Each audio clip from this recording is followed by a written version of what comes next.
Hey y'all, welcome back to Homesteadin In The City. I'm Zach, and today we're going on a tour of my garden.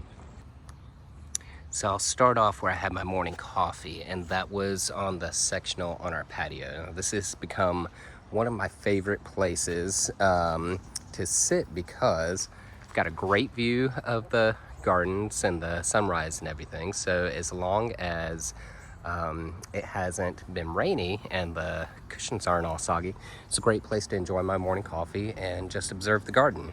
And our fire pit is also a good source of nutrition for our compost pile. So all of the ash and biochar that comes out of that, we just add into the compost to help enrich.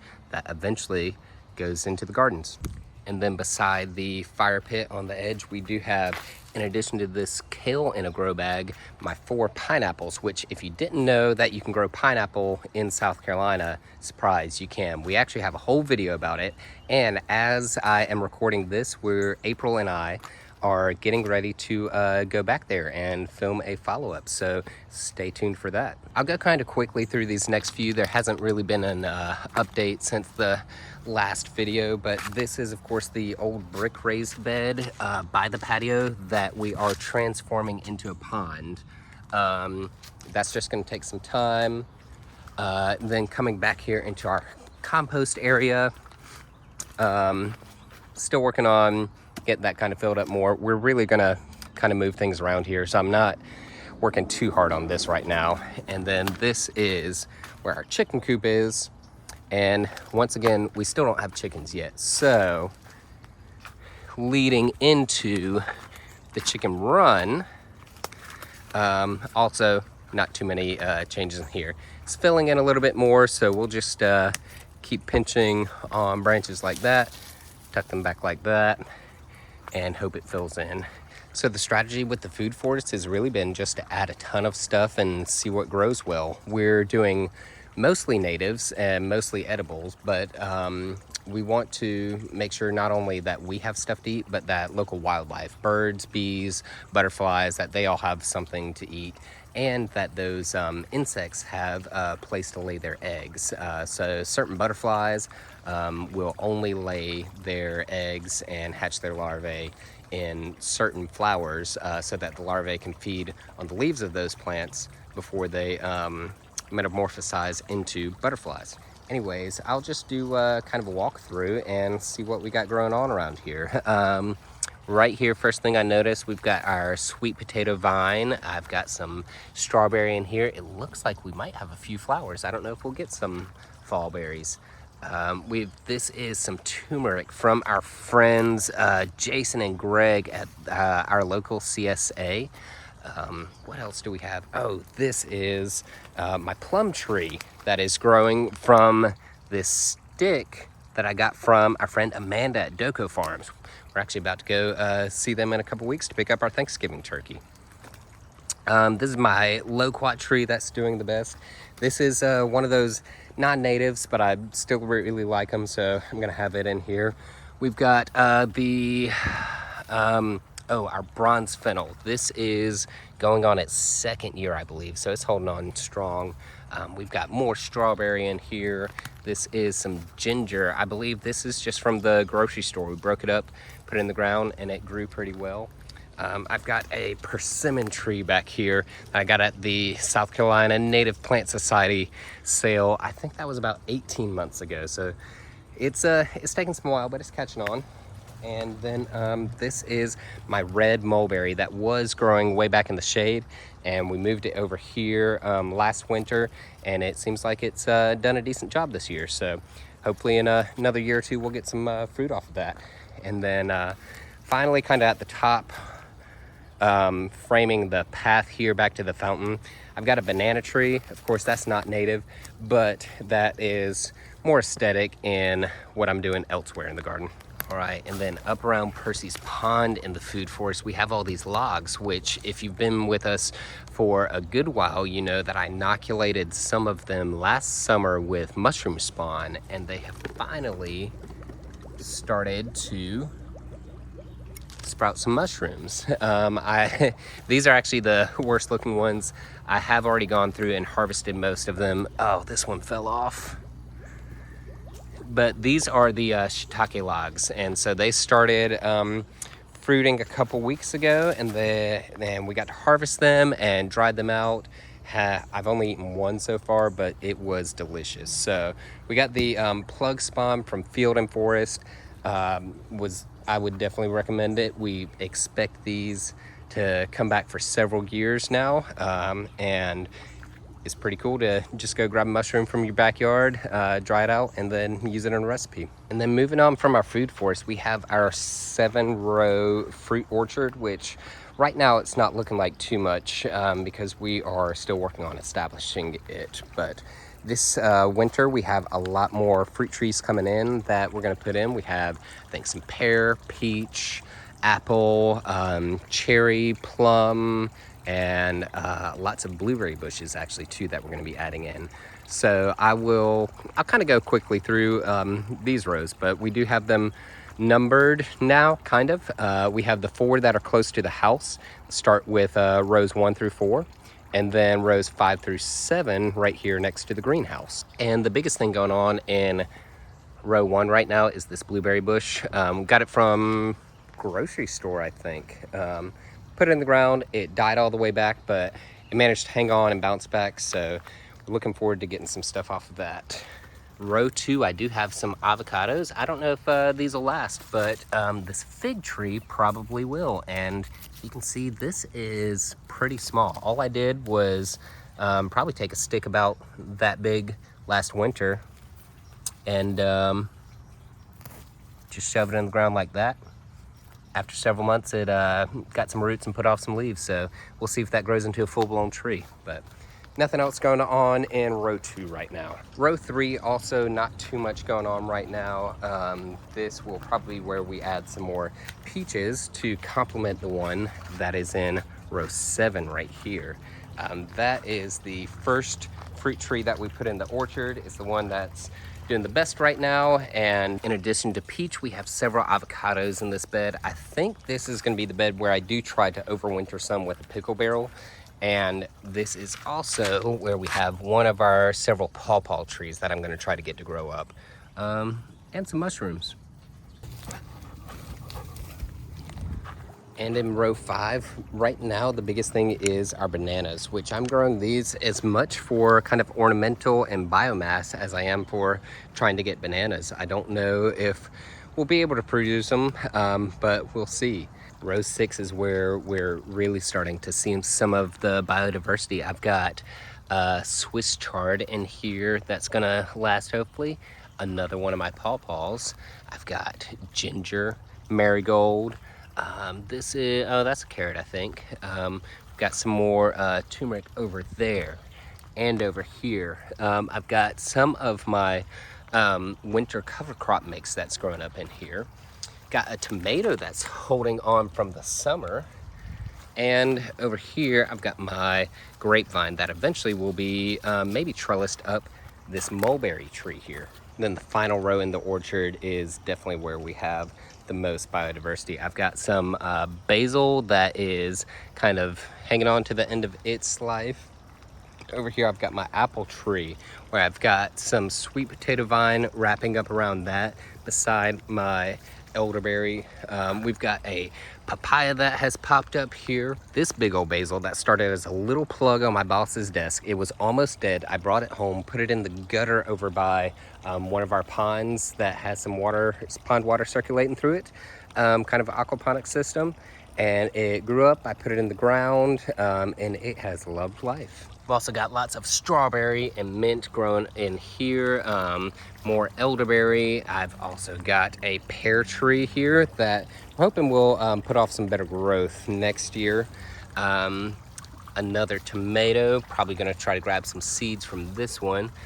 1 kale and 2 kales. This kale I think was just from a plug that I got a plant swap from Jason. So shout out to your local farmers. If you don't know them, get to know them.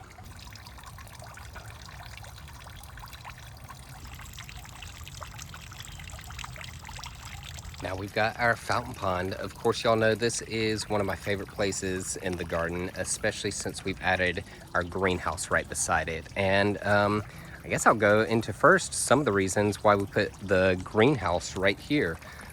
One is the ease of just being able to come right over here and water a plant if we need.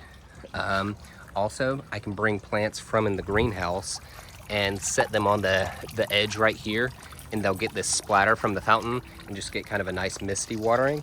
Another reason why I like to use this water is there's all these fish in it. So it all comes together to kind of form an aquaponics system, and all of the plants that we put around here just seem to do pretty well. Some things, like this mint, we just stick directly in here and it roots. This started as, I don't know how small it was, but it has just taken over everywhere. There's a little bit of other stuff up in the mint, like this lettuce I'm trying to grow kind of hydroponically or aquaponically. Also got some watercress that you can see is growing in there. We transferred that from a gutter. And then I've got just lots of other stuff around here. This, of course, is my butterfly milkweed, or this is a swamp milkweed for butterflies. There's a difference.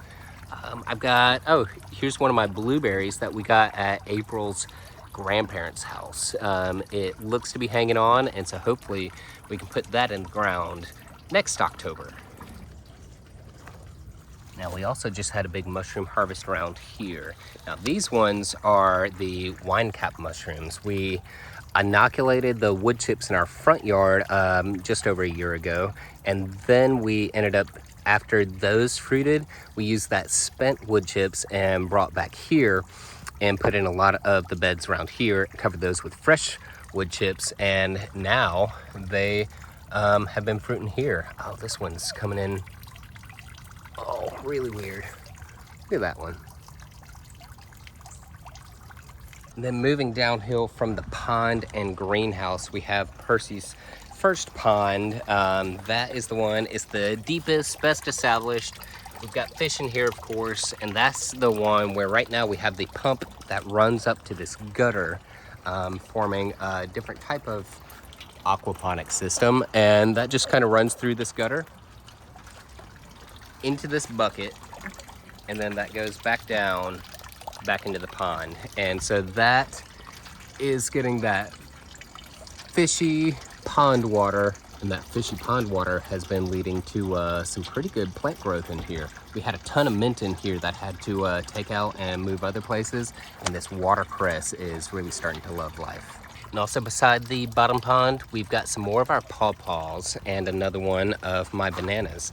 And this whole site is kind of at the bottom of the backyard. So the hope is, especially once we get chickens kind of up at the top of the hill, that as it rains, as these wood chips break down, as the chicken compost comes in, all those nutrients will start to wash downhill towards this site, that they will feed this banana, those pawpaws, anything else that's planted right around here should get the most nutrition coming downhill. And that's it for the backyard. And moving through our side yard here, we've got our lantanas and bananas and nothing much else except for this muscadine. So that brings us to our front yard, and we're gonna start from near the house and move towards the street. So right between the house and the front pathway, we have the bulb garden, which right now isn't looking like too much because it's taking some time to establish. We do have some canna lilies that are still sticking around, but we've got some stuff already in ground, a lot of other stuff ordered, and hopefully a ton of flowers will be coming up late winter and spring. The one I'm most excited about, which of course you can't see right now, is our saffron crocus. We got some of those bulbs, and we're gonna try to harvest some saffron, which, if you don't know, is the most expensive spice in the world by weight. And that's because really all you can harvest from it is,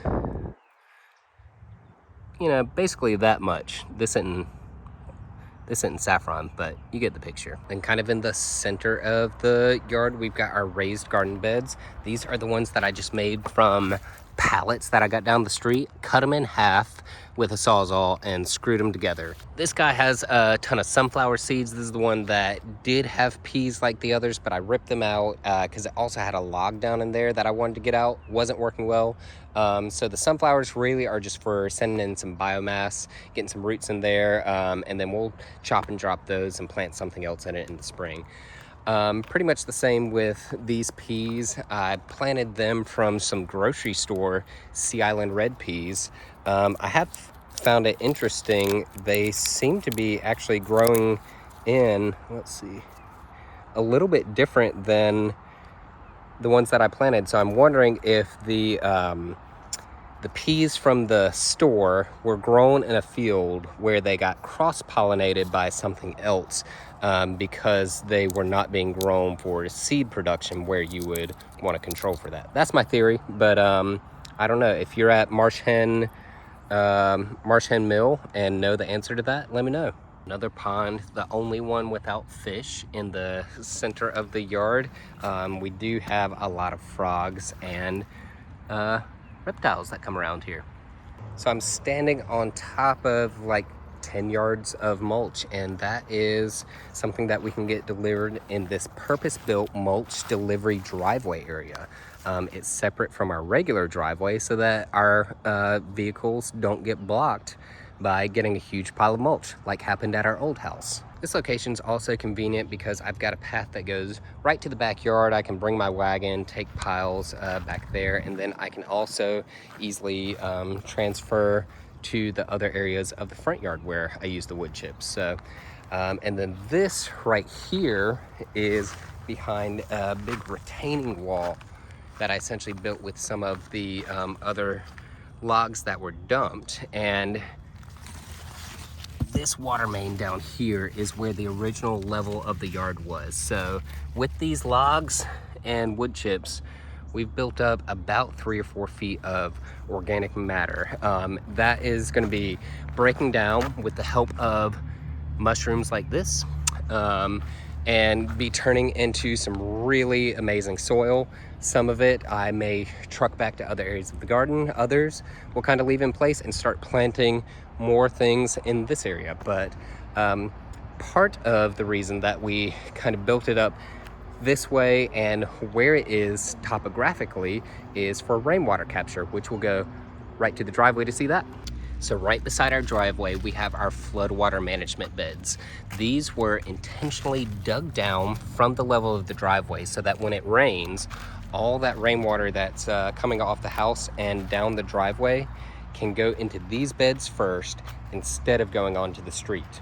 That's another reason why we built up downhill, because the driveway slopes towards the street and the street slopes from west to east. So essentially we are capturing all of that water coming downhill and preventing it from going on and contributing to the neighborhood flooding. Oh yeah, this is a new addition we're proud of. We do have a couple things that are taking root. We've got this goji berry right here, and I believe this is a blackberry or raspberry. I got several things at an end of summer sale, which is not the ideal time to put bare root berry plants in the ground, so I don't think most of them survived, but we're just gonna keep adding stuff in here, and then hopefully it'll grow up into a nice little biodiverse berry hedge. That's all we got for this month. See you in the next video.